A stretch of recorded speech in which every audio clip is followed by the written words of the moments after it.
Capítulo 7, Ley 1.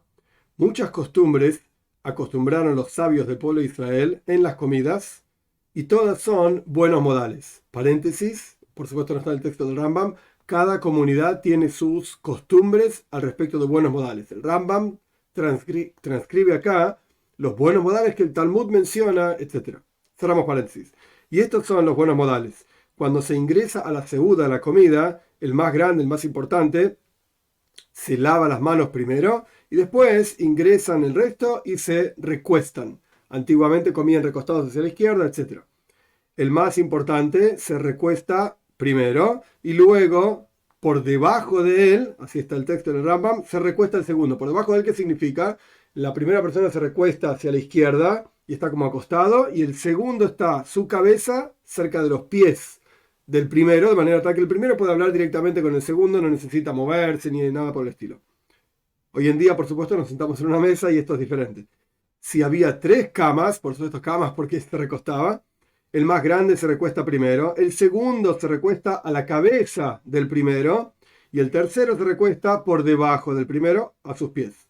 2. El dueño de la casa es el que bendice Hamoitzi, o sea, la bendición por el pan, que Dios saca pan de la tierra, y cuando completa la bendición, luego corta el pan.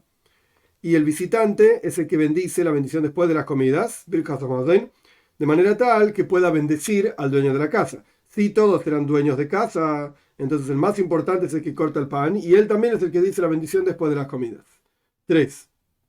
El que corta el pan no tiene permiso de cortar el pan hasta que traigan sal y acompañamiento para el pan, frente a cada una de las personas que están participando de la comida, excepto si tenían la intención de comer pan solo.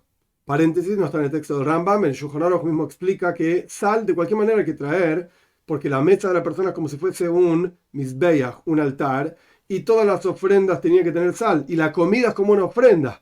Entonces, la comida debe tener sal de manera tal de representar esta idea de que no falte sal en las ofrendas de las personas. Cerramos paréntesis.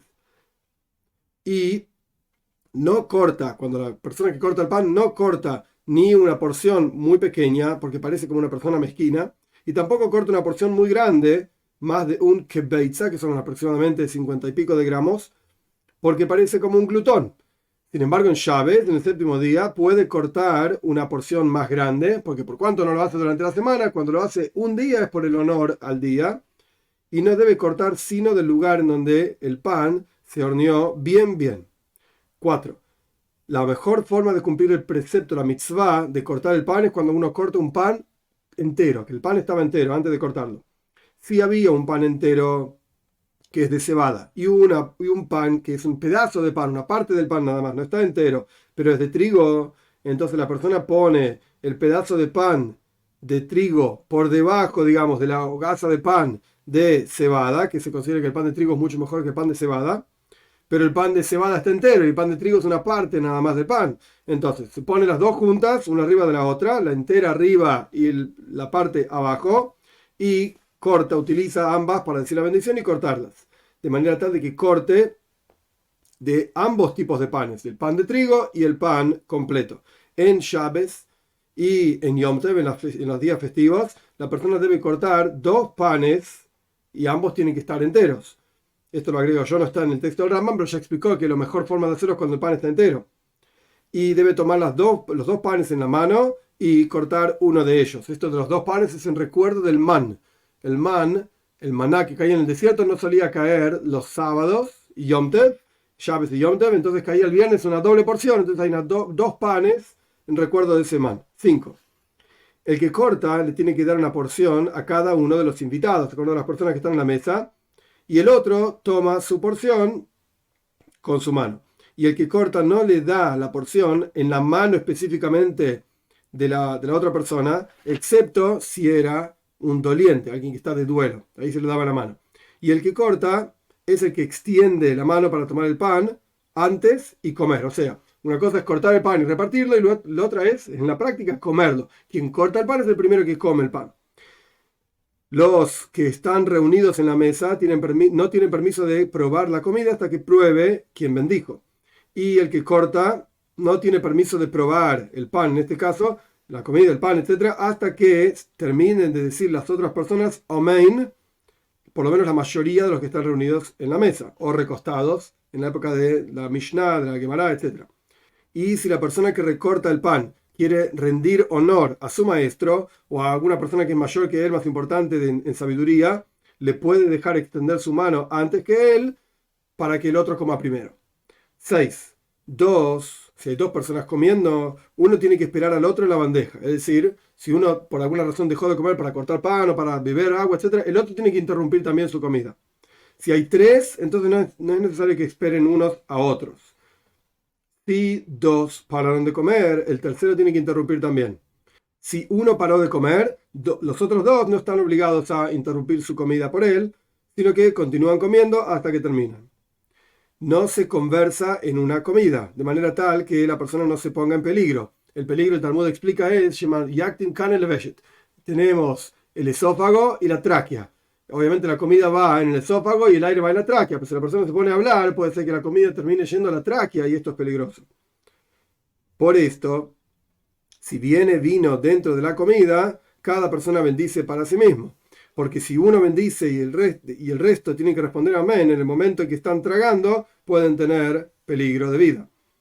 Y no se observa en el rostro ni en la porción de comida de la otra persona para no avergonzarlo. 7. Un mozo que está sirviendo la comida, digamos, frente a aquellos que están reunidos comiendo, no come junto con ellos. Y es parte de la misericordia darle literalmente en la boca de cada uno en la boca del mozo, por supuesto, de cada una de las comidas para tranquilizarlo, porque ve la comida ahí y se pone nervioso porque no puede comer.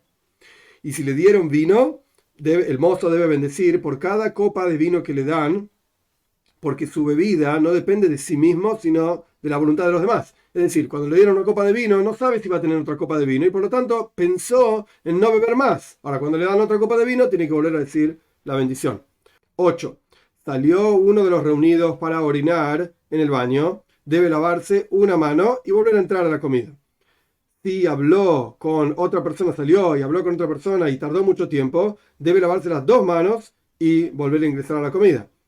Si estaban reunidos bebiendo, debe ingresar y sentarse en su lugar y lavarse la mano en el lugar en donde están comiendo.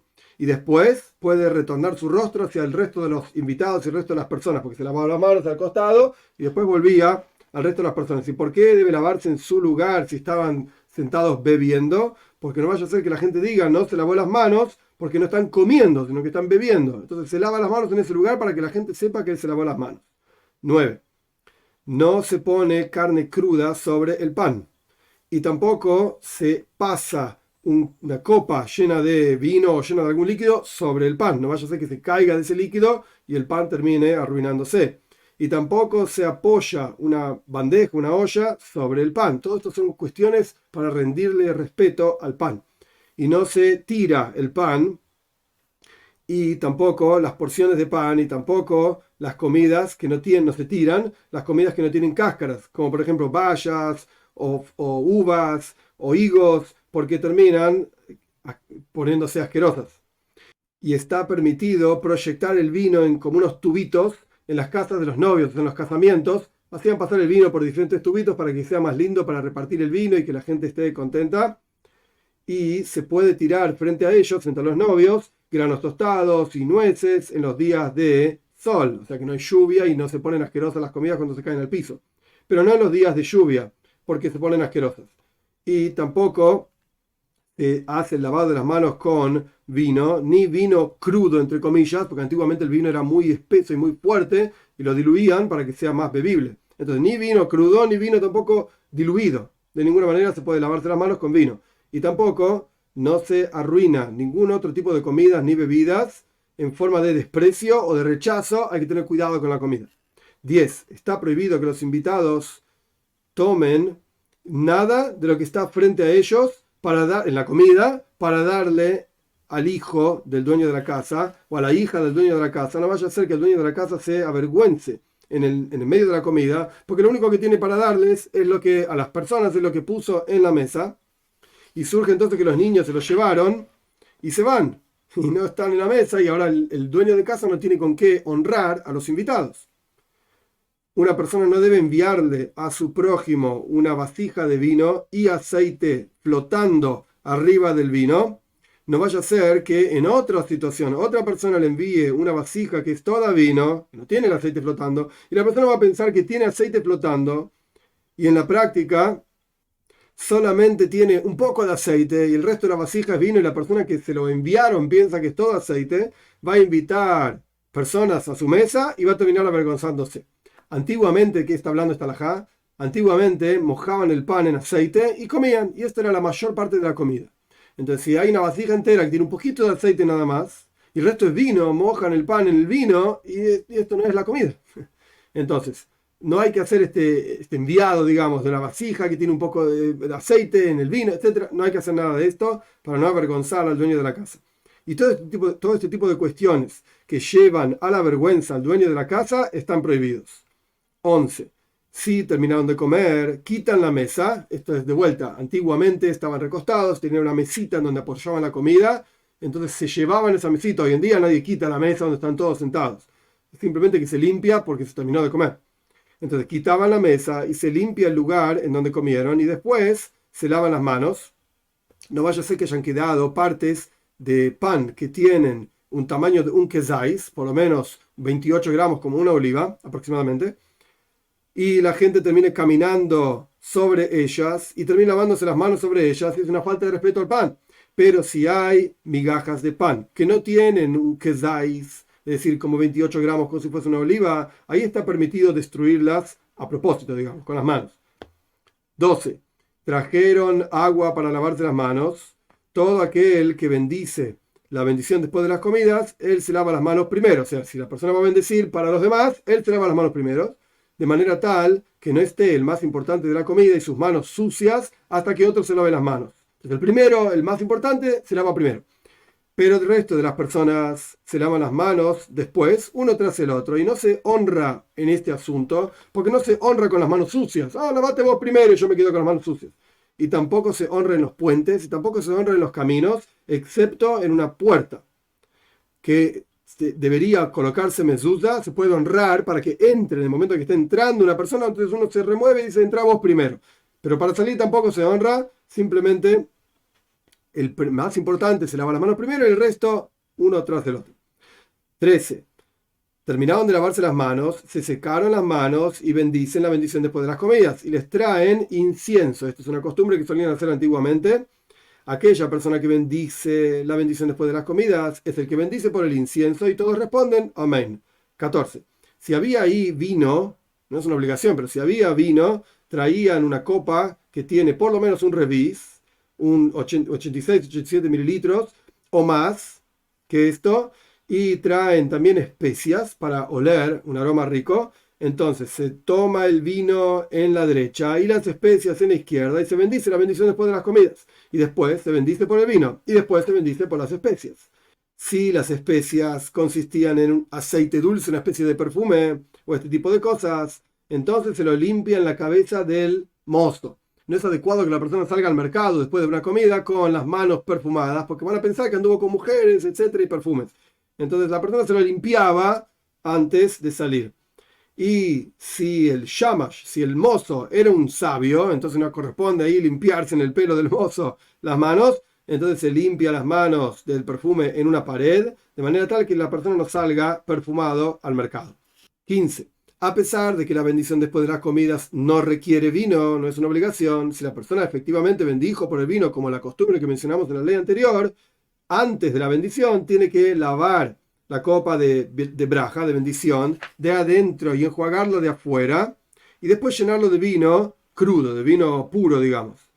Y cuando la persona llega a la bendición por la tierra de Israel, mientras está diciendo la bendición de la comida, pone dentro de esa copa de vino un poco de agua, de manera tal que sea más dulce para la bebida. Y no se habla sobre la copa de la bendición después de las comidas, excepto, sino que todos hacen silencio hasta que termine la bendición después de las comidas y la bendición del vino, y se beba ese vino.